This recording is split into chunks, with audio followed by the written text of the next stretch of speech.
Por estarem na casa do Senhor. Quero começar esse culto agradecendo a Deus pelo mover celular, agradecendo a Deus pela vida da nossa equipe de 12, os nossos 12 da segunda geração que trabalharam também na elaboração, na execução desse evento, desse momento. Mais de 400 pessoas passaram pelo Encontro Mover 1. Quero agradecer aí a liderança espiritual, Roberto e Flávia Elu. Muito obrigado por vocês terem dedicado esse fim de semana a Jesus. Deus vai trazer a recompensa para vocês por causa disso. E parabéns a todos os líderes multiplicadores aí. Quem estava no mover? Eu queria saber qual é o seu nome. Qual é o seu nome? Então que Deus te abençoe com uma colheita abundante, sobrenatural, em nome de Jesus. Dê um aplauso bem forte ao Senhor Jesus.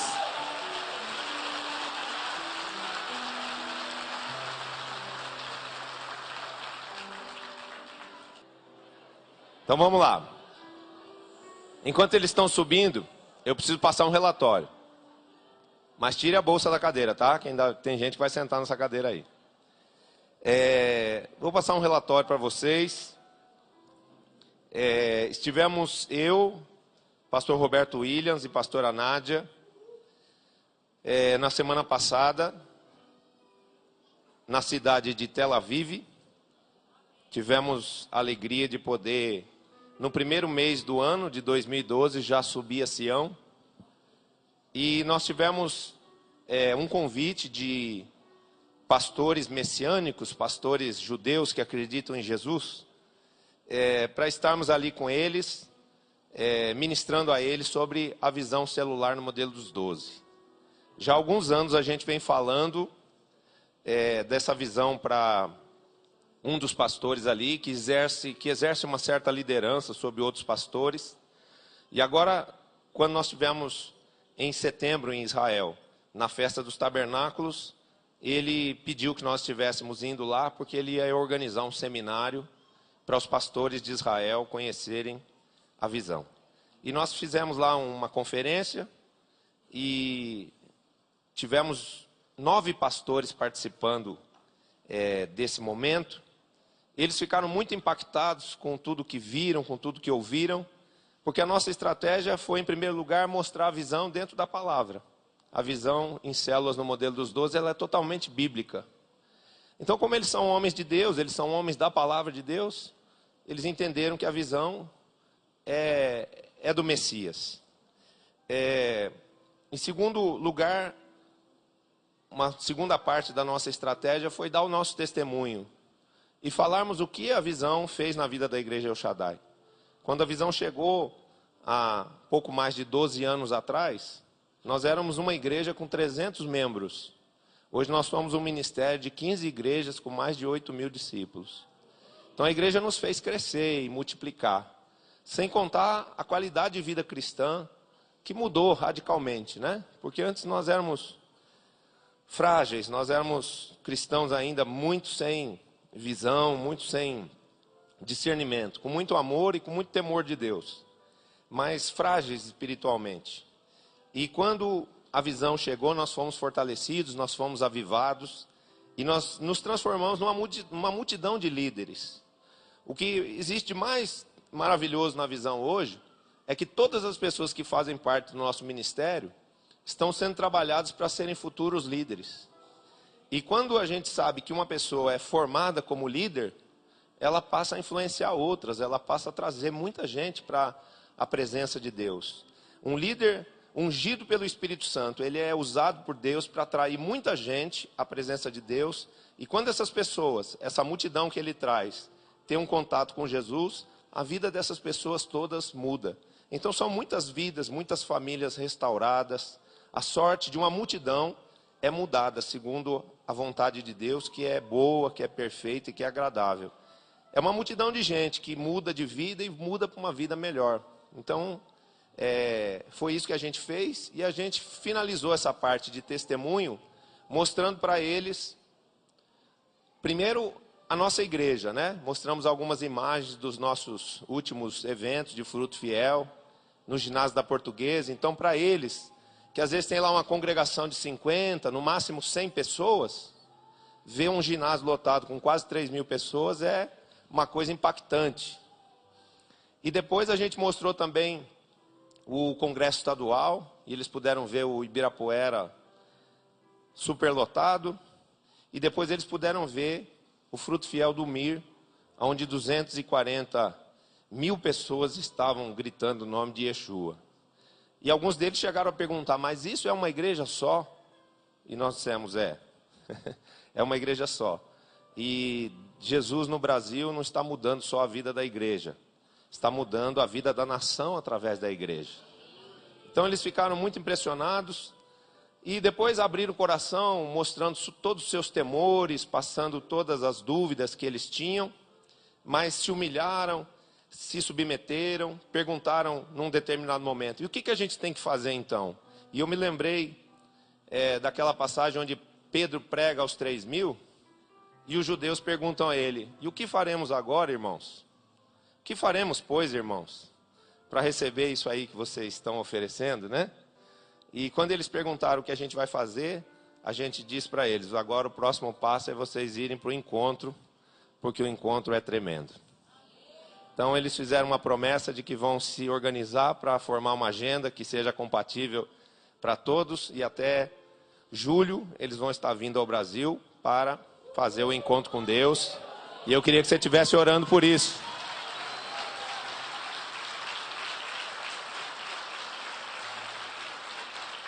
Pode aplaudir Jesus mesmo. E eu fiquei assim, maravilhado, né? Quando o avião aterrissou em Tel Aviv, eu fiquei assim, emocionado. Eu fiquei arrepiado. Eu pensei assim, meu Deus, depois de 2.000 anos, a visão dos 12 está voltando a Israel. E depois, quando a gente estava ministrando, caiu uma segunda ficha. Deus estava nos dando, a nós, eu digo, Igreja El Shaddai, esse nível de honra, de nós sermos escolhidos por Deus, depois de 2.000 anos, para levar essa visão de volta ao lugar onde ela nasceu. Então quero dizer, essa igreja aqui, ela não é só El Shaddai, ela é o El Shaddai de Deus mesmo. Se você se alegra com isso, dê um aplauso bem forte ao Senhor. Isso é fantástico. Isso é uma coisa maravilhosa. Foi o primeiro milagre do ano, né? Além dos muitos outros que vão acontecer esse ano, porque 2012 é o ano do nosso milagre. Marcos 16, 14 a 16. É a palavra que eu ministrei lá em Israel, na igreja do pastor Avi, e eu vou ministrar lá hoje para nós, porque é uma palavra direcionada a todos os que creem em Jesus. Diz assim: finalmente apareceu Jesus aos 11, quando estavam à mesa, e censurou-lhes a incredulidade e dureza de coração, porque não deram crédito aos que o tinham visto já ressuscitado. E disse-lhes: ide por todo o mundo e pregai o evangelho a toda criatura. Quem crer e for batizado será salvo. Quem, porém, não crer, será condenado. Agora nós vamos para Mateus 28, 18 a 20. Mateus é antes de Marcos. Mateus 28. Jesus, aproximando-se, falou-lhes, dizendo: toda a autoridade me foi dada no céu e na terra. Ide, portanto, fazei discípulos de todas as nações, batizando-os em nome do Pai, do Filho e do Espírito Santo, e ensinando-os a guardar todas as coisas que vos tenho ordenado. E eis que eu estou convosco todos os dias, até a consumação do século. Senhor Deus Todo-Poderoso, queremos declarar a Ti, Senhor, o nosso amor, a nossa gratidão, por tudo que o Senhor é, este Deus misericordioso, justo e bom, que tem coroado a nossa vida com vitória, que tem nos dado uma vida de alegria, de paz, e principalmente uma vida movida, Pai, pelo Teu amor. O Teu amor que se multiplica no nosso espírito e se derrama sobre a vida daqueles que ainda não te conhecem. Que esse dom de amor, que esse dom de compaixão seja transmitido, Senhor, pela tua palavra, e que nessa hora o teu Espírito Santo possa se mover no nosso meio, porque nós dizemos: tu és bem-vindo, tu és necessário, tu és soberano neste lugar, Espírito Santo. Pelo que nós te pedimos que a tua luz possa refugir nesse lugar e afugentar toda a treva, que a tua glória, que o teu poder seja manifesto e que a vida da igreja seja edificada desde o Espírito, em nome de Jesus. Que ninguém esteja aqui, Senhor, ouvindo nessa hora a voz do homem, mas que todos possam ouvir nesse momento a voz do Espírito Santo do Senhor, em nome de Jesus. Amém. Graças a Deus. Jesus ordenou a cada um de nós que pregue a palavra a toda criatura. São duas ordenanças principais. A primeira em Mateus 16, a primeira em Marcos 16, a segunda em Mateus 28. Que preguemos o Evangelho, que preguemos a palavra a toda criatura. E a segunda, que façamos discípulos para o reino do Senhor Jesus Cristo. Discípulos de Jesus, que são pessoas salvas por Jesus, e que depois de salvas passam a ter Jesus como seu único Senhor, e passam também a devotar, a tributar a sua vida a Ele, servindo a Ele de todo o coração. Um verdadeiro discípulo de Jesus é alguém que tem Jesus como a pessoa mais importante na sua vida, e alguém que serve a Jesus todos os dias da sua vida. E esse é um chamado para todos, e não para alguns, como muita gente pensa. Muita gente pensa que ganhar vidas é para os líderes, que salvar pessoas é para os pastores, que pregar o Evangelho é para os apóstolos.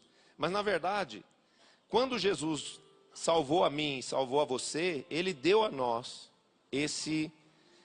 essa comissão, esse chamado de nós sermos pescadores de homens. Foi isso que Ele falou para aqueles que andaram com Ele quando Ele esteve em pessoa aqui. Ele disse: eu transformarei vocês em pescadores de homens. Então todos nós somos convidados pelo Espírito Santo e também capacitados por Ele a estarmos dando nosso testemunho, estarmos pregando a palavra de Deus. E dessa forma, ganhando outras vidas para Jesus. Para eu ser salvo, eu só preciso crer que Jesus é o Filho de Deus e eu confessar Jesus como meu único Senhor. Mas para eu ser discípulo, a Bíblia impõe uma condição. E a condição para que eu seja visto pelo mundo espiritual como discípulo de Jesus é eu dar fruto, é eu ganhar vidas. Como diz João 15:8. Olha que coisa interessante, o versículo 8 do livro de João, capítulo 15. Diz assim: nisto é glorificado o meu Pai, em que deis muito fruto, e assim vos tornareis meus discípulos. Então, para ser salvo, eu só preciso crer em Jesus e confessar Ele como Senhor da minha vida. Eu preciso crer em Jesus. Mas, para ser discípulo, eu preciso dar fruto. Eu preciso gerar vidas. Eu preciso ganhar vidas para o reino de Deus.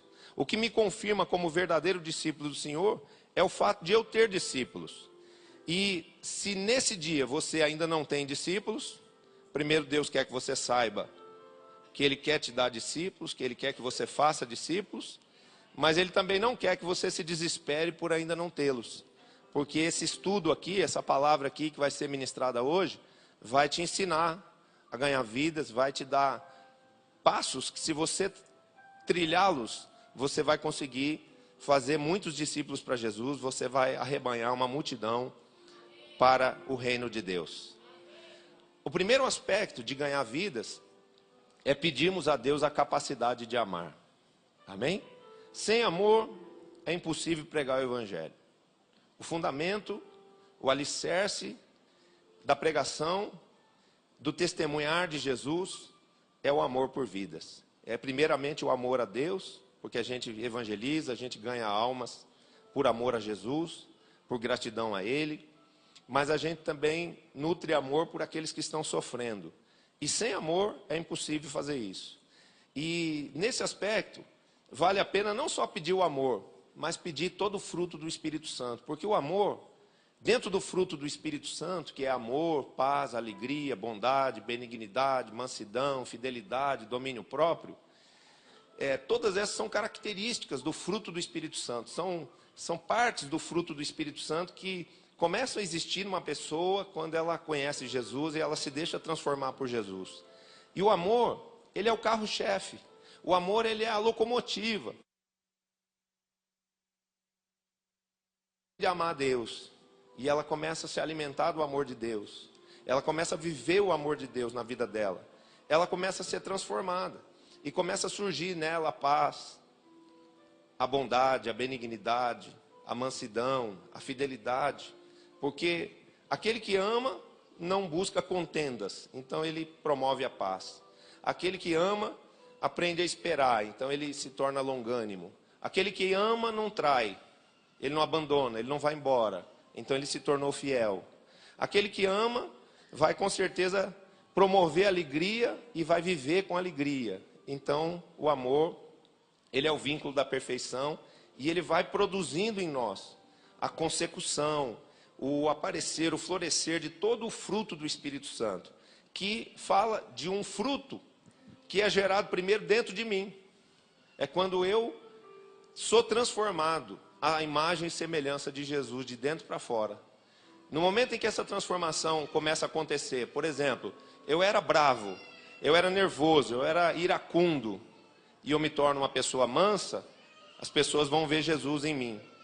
Eu era, por exemplo, uma pessoa infiel, mas aí eu tive uma experiência com Deus, e essa experiência com Deus tirou de mim a infidelidade, me tornei fiel. Começou a ser gerado em mim o fruto do Espírito Santo. Eu não sabia amar, eu era uma pessoa que não amava nem a mim mesmo, porque eu me autodestruía. Eu me destruía com bebida, me destruía com cigarro, eu me destruía com drogas. Mas agora o amor de Deus veio habitar em mim, e eu passo não só a amar a Deus, mas eu passo a amar a mim mesmo, e eu passo a amar os meus semelhantes. Porque eu amo a minha mãe, porque eu amo a minha família, eu não vou mais me destruir, nem vou produzir sofrimento no coração dos que estão ao meu redor. Então começa uma transformação, e essa transformação, à medida em que ela vai acontecendo, ela vai fazendo com que o mundo, as pessoas que estão ao nosso redor, comecem a olhar para nós e comecem a ver Jesus em nós. Amém? Então, essa é a primeira etapa do dar fruto. A gente viver essa transformação interiormente. Nós devemos pedir que Deus faça brotar abundantemente o fruto do seu Espírito em nós. E isso vai fazer o quê? Com que as pessoas vejam Cristo em nós e vai dar início à segunda etapa do processo, que é o quê? Eu gerar discípulos pelo testemunho e pela pregação. O amor é o fundamento, como eu falei, da vida cristã. E é impossível nós ganharmos vidas sem o amor existir em nós. Amém? Quando Deus me capacita a amar, eu não consigo mais ficar indiferente a tanto sofrimento que há no mundo. Olhe para o mundo. O que você vê no mundo? Você vê tantas pessoas sofrendo porque perderam a família, porque o casamento dos pais acabou. Quem já sofreu essa dor, esse trauma? Né? Muitos filhos ficam marcados pela separação dos pais. Às vezes levam a vida inteira para superar isso e outros nem sequer superam. Partem desse mundo com essa dor latente na alma. Tem a sua vida alterada por esse fato que é um trauma na vida das pessoas. Quantas pessoas estão vivendo na miséria? Graças a Deus a nossa nação está vivendo uma mudança de destino, mudando a sua direção no sentido da prosperidade. Mas ainda tem muita gente vivendo na favela. Ainda tem muita gente vivendo debaixo de um espírito de ruína, de pobreza, de miséria. Ainda tem muita gente carecendo das coisas básicas. E quando nós olhamos para tudo isso, vendo injustiça, enfermidades, homicídios, separações, guerras, né, que acontecem no mundo, violência contra as crianças, violência infantil, violência sexual, tantas coisas terríveis que existem no mundo. Se a gente tem um coração batizado em amor, a gente não consegue ficar indiferente a isso. Então a gente começa a sentir o desejo de pregar o Evangelho. E eu quero dizer que você vai receber no seu espírito esse batismo de amor. Eu sei que muitos já o receberam, mas aqueles que ainda não receberam, vão recebê-lo para poder, sem dificuldade, se comprometer com essa causa de, através de pregar o Evangelho, construir um mundo melhor. Quando a gente prega o Evangelho, não é só para agradar a Deus ou para obedecer a Deus, mas é para viver, através do resultado que essa pregação produz, num mundo melhor. Quando a gente prega o Evangelho, a gente elimina do mundo em que a gente vive a corrupção, a violência, as contendas, as divisões, as facções. Quando nós pregamos o Evangelho, a vida das pessoas é transformada e elas deixam tudo aquilo que produz dano, não só a elas, mas a família e a sociedade. Então, quando você se compromete com a causa do Evangelho, você está limpando a sociedade, você está purificando a tua cidade, você está gerando um ambiente melhor para você viver e para os seus filhos. Amém? E quanto a todas essas coisas aí, pobreza, separações, enfermidades, guerras, violência, né? Só há um recurso contra todas essas coisas. É por amor a Deus e aos perdidos nós pregarmos o Evangelho. Nós pregarmos a palavra de Deus. É evidente que existem recursos usados pelo governo, muito dinheiro pode ser investido na obra social, na educação, mas o que vai realmente mudar essa realidade de um mundo que precisa de paz, de um mundo que precisa ser transformado, é uma mudança que começa no mundo espiritual e que é processada através da pregação do Evangelho. Amém? Então, se nós entendemos que o mundo precisa ser mudado, nós precisamos começar mudando as pessoas. E uma pessoa só muda quando a palavra de Deus toca o espírito dela. Essa palavra aqui, ela tem um objetivo. Primeiro, mostrar que cada um é chamado para pregar o Evangelho. Todas as pessoas que estão aqui hoje. As que estão sentadas, as que estão no chão, as que estão de pé. O pastor Alquimim, que está lá bonitão, lá de terno, já no final da igreja, lá na porta, acabou de entrar pela porta do fundo, né? Todos, sem exceção, têm o objetivo, têm a chamada de Deus para serem testemunhas de Jesus e para pregarem o Evangelho. E isso produz o quê? Uma transformação radical no mundo espiritual e no mundo físico. Amém? Porque quando o Evangelho toca o espírito de alguém, esse alguém nunca mais é a mesma pessoa. Ganhar vidas para Jesus não é apenas um ato religioso, mas é como eu já falei, é gerar um mundo melhor para nós e para os nossos filhos. Amém? Então, o primeiro aspecto, no sentido de você ganhar vidas, de você pregar a toda criatura, de você fazer discípulos como Jesus determinou, é você pedir a Ele a capacidade de amar. E eu quero que você, se você deseja isso agora, faça comigo essa oração. Diga assim: Senhor Jesus, eu recebo de Ti a comissão de pregar a Tua palavra, a comissão de ir e fazer discípulos. Mas eu sei, Senhor, que toda capacitação vem de Ti, a começar do amor que o Senhor expressou por mim, morrendo naquela cruz, para me salvar. Que esse amor que Te levou à cruz, ele seja abundante no meu espírito.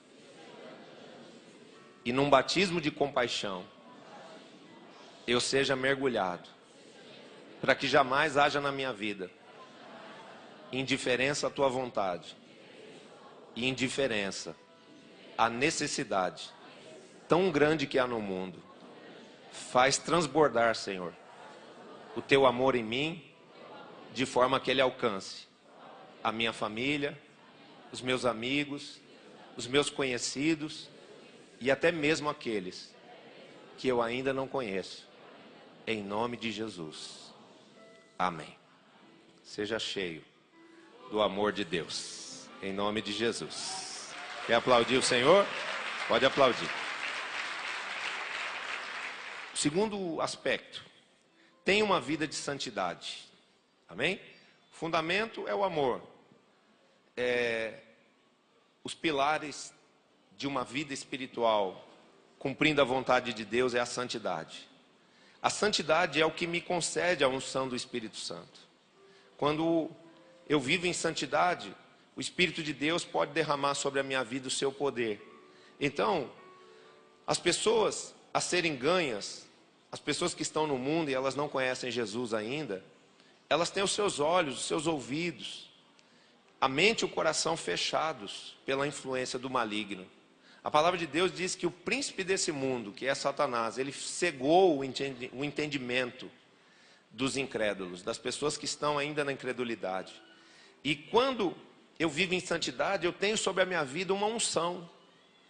É o poder do Espírito Santo, que no simples fato de eu me aproximar de uma pessoa que não conhece Jesus, aquela influência maligna que tem sobre a mente dela, sobre os ouvidos espirituais dela, ela é quebrada pela unção do Espírito, porque a Bíblia diz que a unção do Espírito quebra todo o jugo do mal. A sua simples presença, quando você está em santidade, anula o poder do maligno. O simples fato de você chegar num ambiente refletindo, luz espiritual, não é emitindo, é refletindo a luz de Jesus, porque como ensina para nós Reinhard Bonk, que nós não somos geradores de energia, nós somos transmissores apenas, condutores. Então a luz de Jesus reflete em nós e alcança as pessoas, mas só pode alcançar as pessoas se nós estivermos em santidade.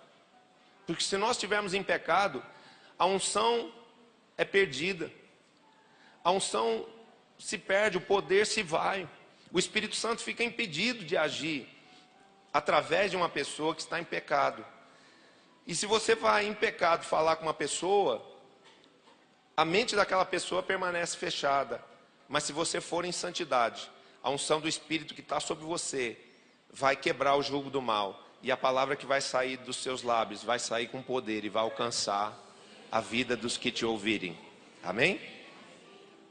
Então, uma das coisas que eu preciso entender é que se eu pecar, se eu viver uma vida em pecado, se eu não me preocupar em me santificar, em andar pelos princípios da palavra, em ser fiel a Deus em todas as coisas, eu fico sem a ação do Espírito Santo, naquilo que eu falo ou que eu faço. E por isso é necessário o quê? Uma busca permanente por santificação. Porque essa busca, ela vai trazer a unção, e a unção será fundamental para ganhar vidas e para fazer discípulos. Amém? Essa unção, ela não vai só ajudar você a ganhar vidas para Jesus. Essa unção que é fruto de santificação, ela vai te ajudar a conquistar e a vencer as suas próprias batalhas. Quando você tem uma fé fortalecida, quando você tem uma vida de santidade, a unção do Espírito Santo quebra primeiro o jugo do mal na sua vida.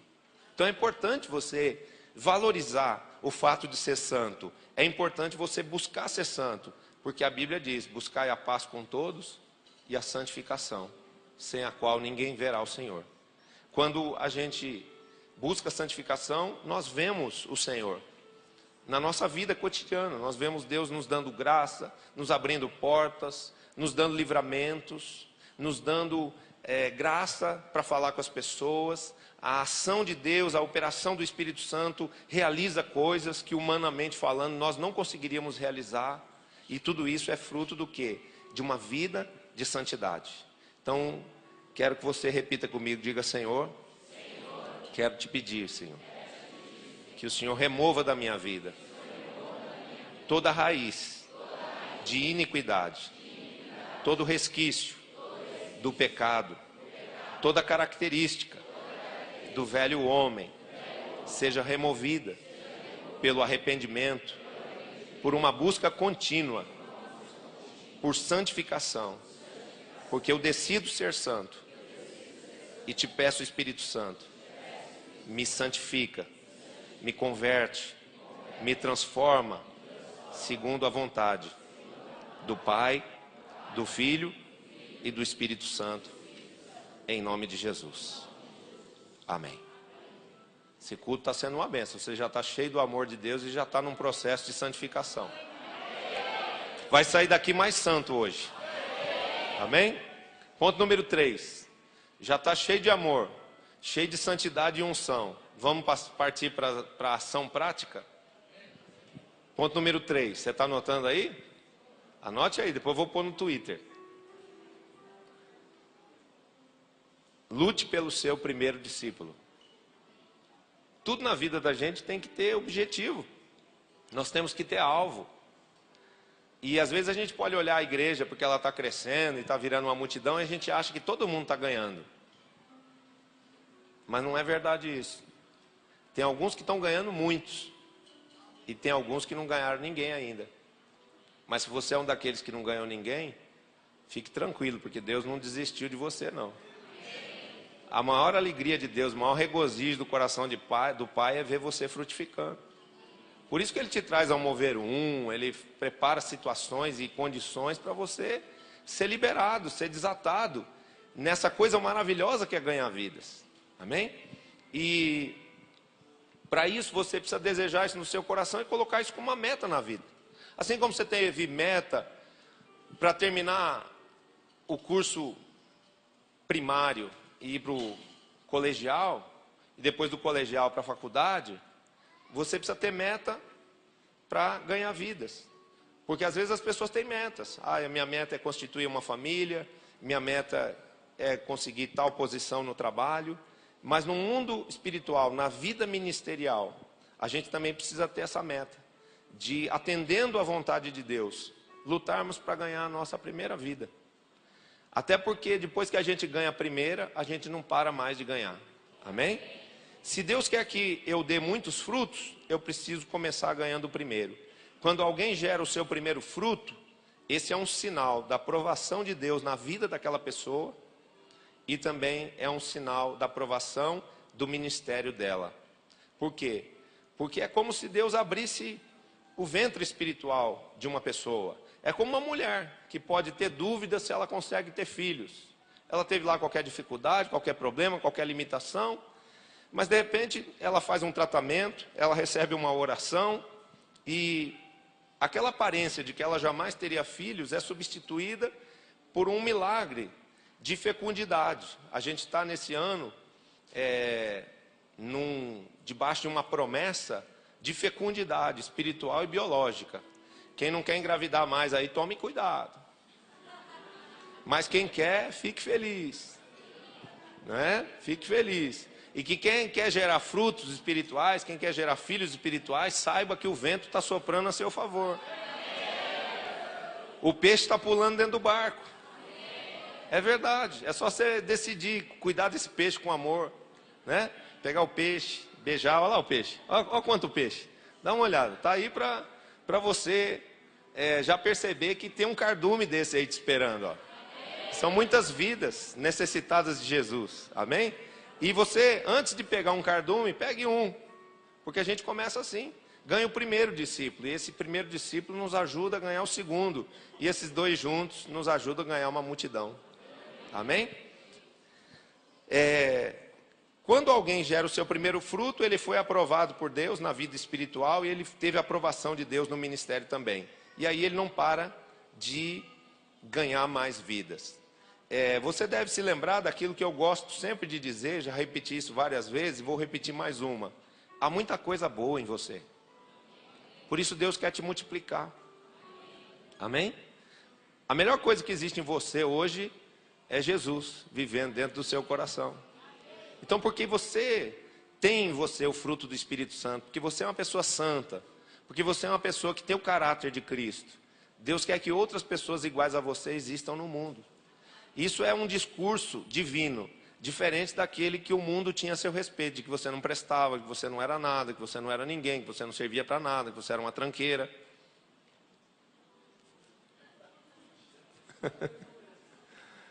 Agora Deus olha para você e Ele vê você cheio das virtudes divinas. E por causa disso Ele quer te multiplicar e Ele vai te multiplicar de uma forma extraordinária. Só quem quer ser multiplicado, diga amém. Eu recebo e dê um aplauso a Jesus. Uhul!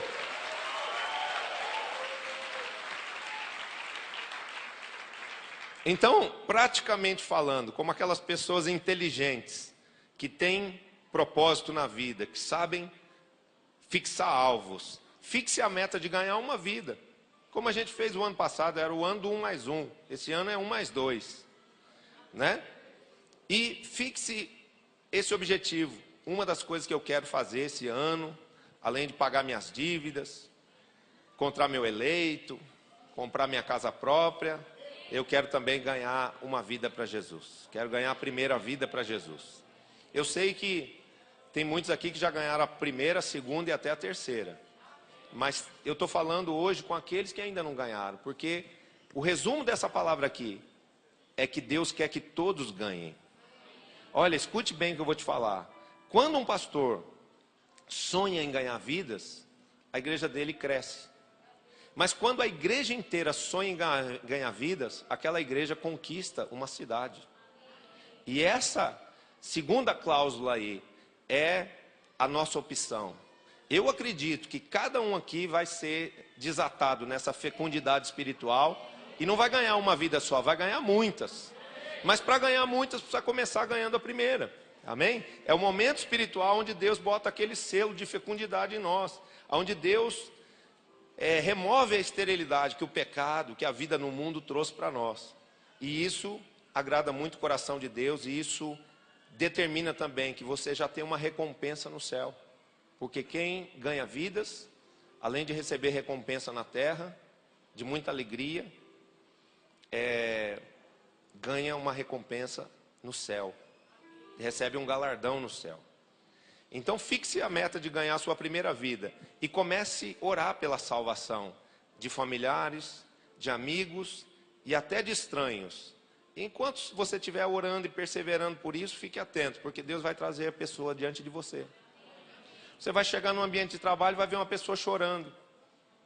Você vai sentar num avião e vai ter uma pessoa ali que você vai perceber depois de algum tempo de conversa com ela que Deus colocou aquela pessoa ali para você falar de Jesus para ela. E através desse agir de Deus, aquela pessoa, à medida que você pregar para ela, à medida em que você falar para ela daquilo que Jesus fez na sua vida, aquela pessoa vai ser salva. Amém? Então, comece a orar e fixe essa meta.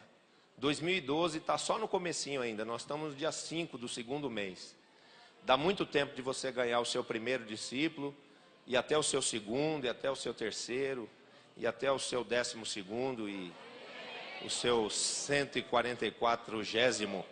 É assim que fala? Ponto número 4. Ore pela oportunidade de falar de Jesus. Quando você for lá orar pelas pessoas, orar pela salvação das pessoas, ora também dizendo assim: Jesus, me abra portas para que eu fale do Senhor. Me abra oportunidades para que eu fale do Senhor. Amém? Olha o que o apóstolo Paulo diz. Orai, é um pedido dele nas cartas paulinas à igreja. Orai para que se me abram as portas à pregação do Evangelho. Então veja, quem era o apóstolo Paulo? Um apóstolo que teve um encontro face a face com Jesus, que foi chamado por Jesus com voz audível, né? Jesus veio pessoalmente chamar o apóstolo Paulo, e depois de dar a ele uma experiência tremenda de ficar cego 3 dias, depois ser curado pelo poder de Deus, ele é ungido, ele é batizado com o Espírito Santo, e ele se torna um apóstolo poderosíssimo, um homem cheio de autoridade. Os seus aventais, os seus lenços curavam as pessoas. Mas o apóstolo Paulo está aqui humildemente pedindo à igreja que ore por ele, para que as portas se abram para ele pregar o Evangelho.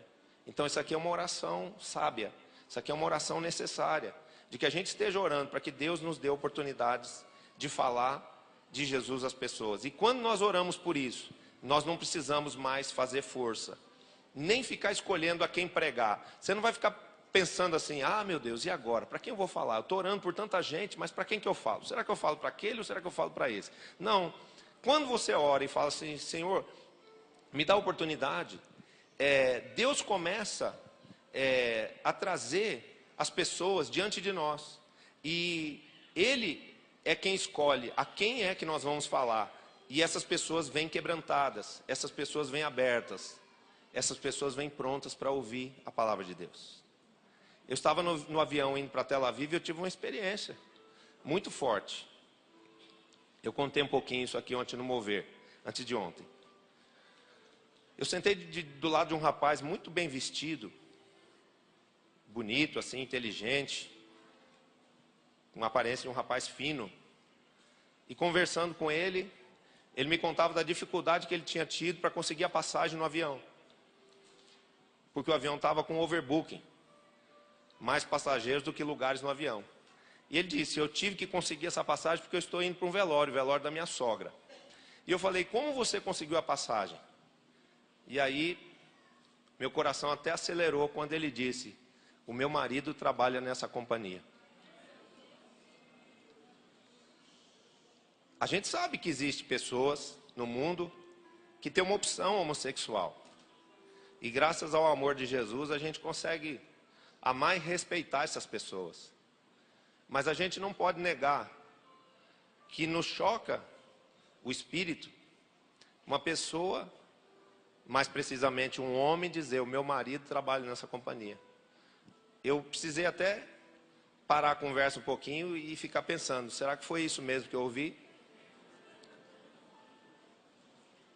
E depois eu comecei a continuar aquela conversa com aquele rapaz, até o momento que ele perguntou, e você, o que você faz? Eu falei, eu sou um pastor.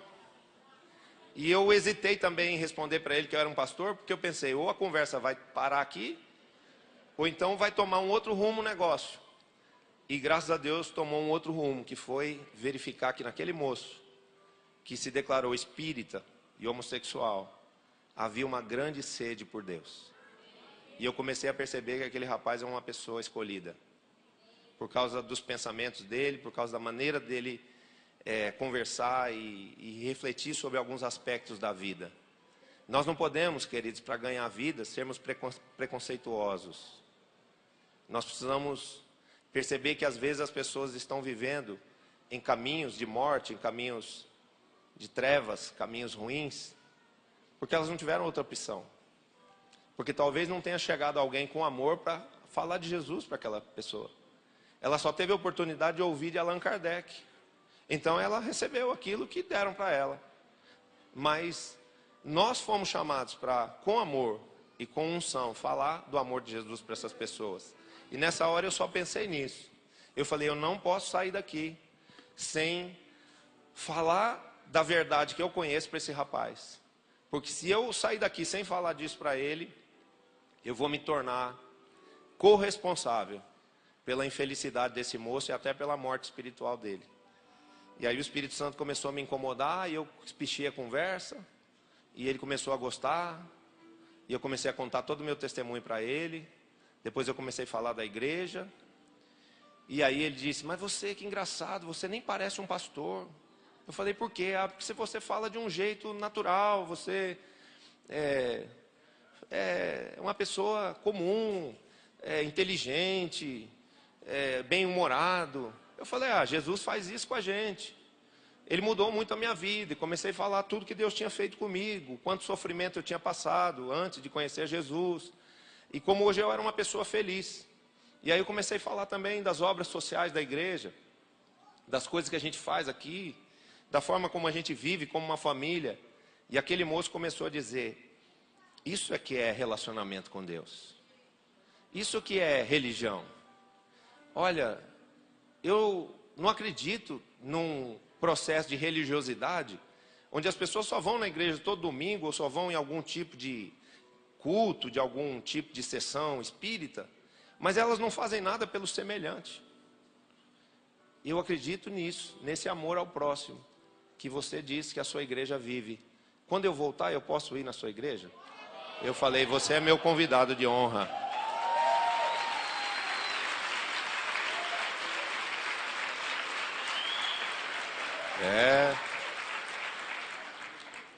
Então, o que trouxe aquele rapaz preparado daquele jeito para ouvir, com sede, com fome. A ação de Deus que quer salvar aquela vida. Mas ele encontrou alguém que vive em santidade, que busca santidade, que vive em jejum, que vive em oração e que vive amando Jesus. E que não me envergonhei de falar que eu era pastor, nem que eu era cristão, a ponto de que aquilo fez efeito na vida daquele rapaz. Eu me livrei do sangue daquele moço, porque eu já falei que Jesus é o caminho, a verdade e a vida para ele. Então, se ele agora permanecer no caminho errado, no caminho das trevas, da morte, eu já não estou mais responsável pela vida dele. Mas eu vou continuar insistindo. E eu já o convidei para uma reunião específica da igreja e ele disse que vem. Ore por isso. Amém? O nome dele é Mário. Igual daquele moço bonito que está ali no teclado. Ponto número 5. Dê o seu testemunho. Qual é o número 4? Ore pela oportunidade de falar de Jesus. Número 5. Dê o seu testemunho. Há pessoas que acham que precisam estudar a Bíblia toda ou fazer uma faculdade de teologia para depois pregarem a alguém. Mas em João 4, nós vemos uma história de uma mulher chamada a Mulher Samaritana, que teve apenas um encontro com Jesus. E naquele encontro, Jesus deu uma experiência a ela, de falar do seu passado, de revelar a ela o seu presente e até de oferecer a ela um novo futuro, uma perspectiva de futuro ao lado dele, debaixo do amor e da salvação que ele poderia dar a ela. E depois de 2 horas de conversa, aquela mulher ficou tão impactada que ela saiu e foi até a cidade onde ela morava, que era a cidade de Samaria. E ela deu testemunho de Jesus para todas as pessoas. Ela disse o que Jesus havia feito com ela, porque Jesus havia promovido uma cura na alma dela.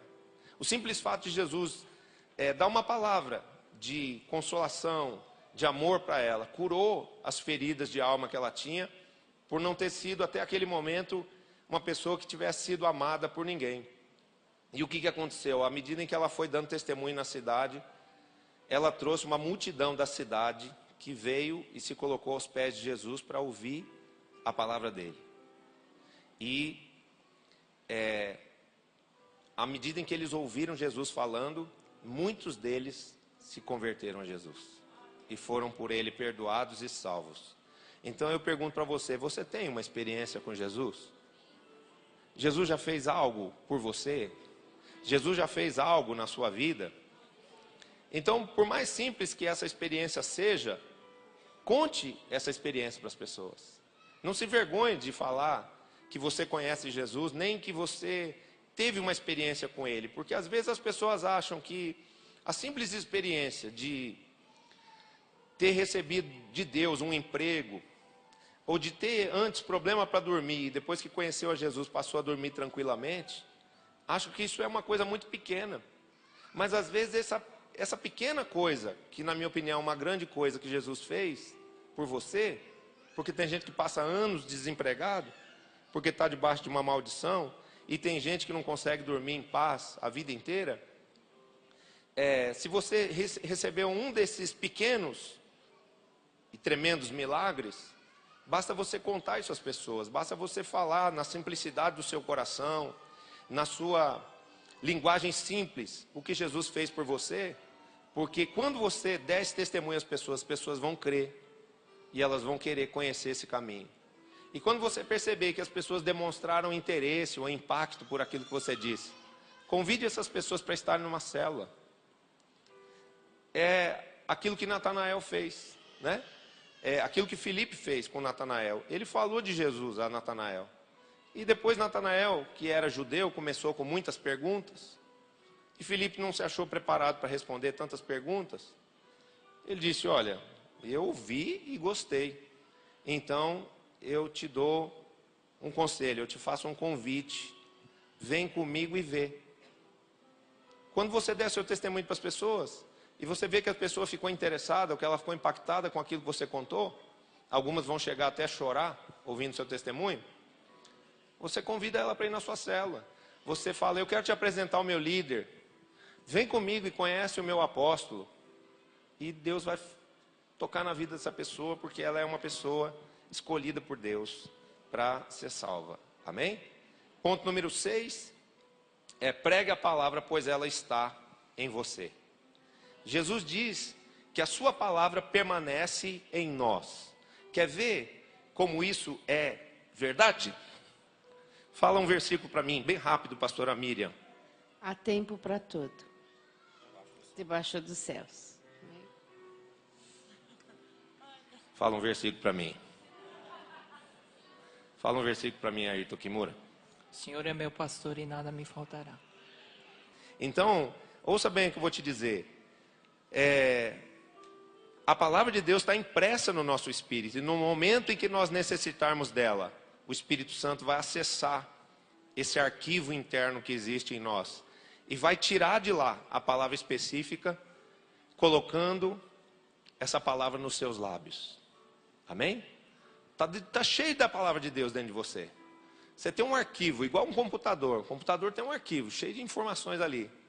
Quando você precisa de uma determinada informação, você vai lá naquela pasta, naquele arquivo, acessa a informação que você precisa. Tira, eu quero ver esse vídeo, eu quero ver esse estudo, eu quero ver essa palavra. E a mesma coisa o Espírito Santo faz conosco. Quando a gente está nessa missão, nessa função de falar de Jesus para alguém, um versículo vai brotar na nossa mente, vai ser trazido para os nossos lábios na hora que você estiver evangelizando uma pessoa. Na hora que eu estava falando para esse rapaz do avião acerca de Jesus, eu não sei porquê, mas o versículo que Jesus queria que ele ouvisse foi: eu sou o caminho, a verdade e a vida. Ninguém vem ao Pai se não for por mim. E esse versículo foi o versículo que provavelmente tocou lá no coração dele. Por quê, queridos? Porque a palavra de Deus, ela é vida. Amém? A palavra de Deus vivifica o espírito. A palavra de Deus liberta as pessoas. A Bíblia diz: conhecereis a verdade e a verdade vos libertará. Amém? Jesus disse aos seus apóstolos: quando vocês forem levados diante das autoridades, diante das quais deverão dar testemunho ao meu respeito, não vos preocupeis com o que haveis de dizer, pois o meu Espírito que habita em vós falará por vós. Amém? Então a palavra está guardada dentro de você. E quando você estiver na função e nessa missão de ganhar uma vida, o Espírito vai usar a sua boca e vai colocar nos seus lábios a palavra rema, a palavra específica, que vai tocar o espírito das pessoas com vida e que vai dar salvação a elas. Quantos recebem? Amém. Dê um aplauso a Jesus. A última coisa, cuide do filho que você gerou. Quem você conhece que pinta um quadro e depois de pronto olha para o quadro e fala: ai, que lindo, e joga no lixo? Só se for um pintor louco, né? Quem é a mãe que depois de 9 meses gerando um filho, dá a luz a esse filho e depois o joga fora? Numa lagoa, como a gente já viu na televisão, numa caçamba de lixo. As pessoas que fazem isso, elas estão muito distantes de Deus. Mas uma pessoa em sã consciência, uma pessoa que tem um mínimo de entendimento e amor, não vai fazer isso de forma alguma. Ganhar uma vida para Jesus é gerar um filho espiritual. É uma grande conquista, é uma grande bênção para a sua vida. Amém? E um bebezinho espiritual, ele precisa de muitos cuidados. Ele não se locomove sozinho, nem se alimenta sozinho. Ele precisa ser amado. Ele não reconhece perigos. Por que as mães colocam lá na tomada uma tampinha, tampando lá o buraquinho da tomada? Para a criança não ir lá enfiar o dedinho, um clipe lá na tomada e tomar um choque de 110 volts. Assim é um bebê espiritual. Ele precisa ser protegido, ele precisa ser acompanhado, ele precisa ser alimentado, ele precisa ser orientado até a fase adulta. E assim é com os novos na fé. Eles precisam das nossas orações, da nossa atenção, da nossa orientação e de amizade permanentes. Amém? Você precisa ser amigo dessa pessoa que você ganhou para Jesus. E quando essa pessoa amadurecer, ela jamais vai te deixar. Primeiro por amor e segundo por gratidão. E também ela vai te ajudar a ganhar outras pessoas. Sabe por quê? Porque aquilo que você fez com ela, ela vai automaticamente fazer com outros que virão. Amém? Quantos querem esse mover? Essa unção? Quantos recebem esse encargo de Jesus? Então fica de pé aí que eu Senhor nosso Deus e nosso Pai, obrigado, meu Deus, porque o Senhor está levantando uma igreja viva e forte no Espírito, uma igreja liberta, uma igreja curada e edificada pela perfeição do seu amor, edificada, abençoada pelo fruto do teu Espírito Santo, capacitada nos dons, na unção e na autoridade do Espírito Santo, para pregar o Evangelho a toda criatura e para fazer discípulos, Senhor, de todas as nações. Que essa seja a vida, a experiência, a vivência, que essa seja, meu Deus, a história de cada um dos teus filhos que nessa tarde ouviu a tua palavra. Que todo tipo, Senhor, de impedimento, seja no mundo espiritual, seja no plano da alma, seja no plano físico, que os impeça, o que os tenha impedido até o dia de hoje, de ganharem vidas, que hoje o Senhor, com a sua mão forte e poderosa, os esteja, meu Deus, libertando, esteja removendo de sobre eles qualquer tipo de jugo, qualquer céu de bronze, qualquer tipo, meu Deus, de fraqueza ou prisão. Que eles sejam livres para te amar, que eles sejam livres para te adorar, que eles sejam livres, meu Deus, para anunciar os teus testemunhos ao mundo, para pregarem a tua palavra, e que eles façam isso em todo o fruto do Espírito Santo, mas que eles façam isso também na força e no poder do teu Espírito, sendo acompanhados da unção que quebra todo o jugo do mal, sendo acompanhados, Pai, da condição de verem o Senhor operando a favor deles, na vida, no espírito, na mente, no coração, daqueles que haverão de ser salvos através da vida deles, em nome de Jesus. Eu oro pedindo, Pai, que cada uma dessas pessoas que aqui está, nesse ano de 2012, possa ganhar, no mínimo, mais 2 pessoas para Cristo. Eu creio nisto e eu peço que o Senhor coloque no espírito de cada um esse desejo, a convicção de que eles podem, porque eles tudo podem, Pai, naquele que os fortalece, a saber, o Senhor Jesus Cristo. Então que o Senhor realize na vida deles esse milagre de frutificação, de fecundidade espiritual, de crescimento e de multiplicação, em nome de Jesus, dando que todos esses frutos possam ser consolidados, para que haja na vida deles, tanto na terra quanto no céu, uma tremenda recompensa, em nome de Jesus. Amém. Vamos dar um aplauso a Jesus.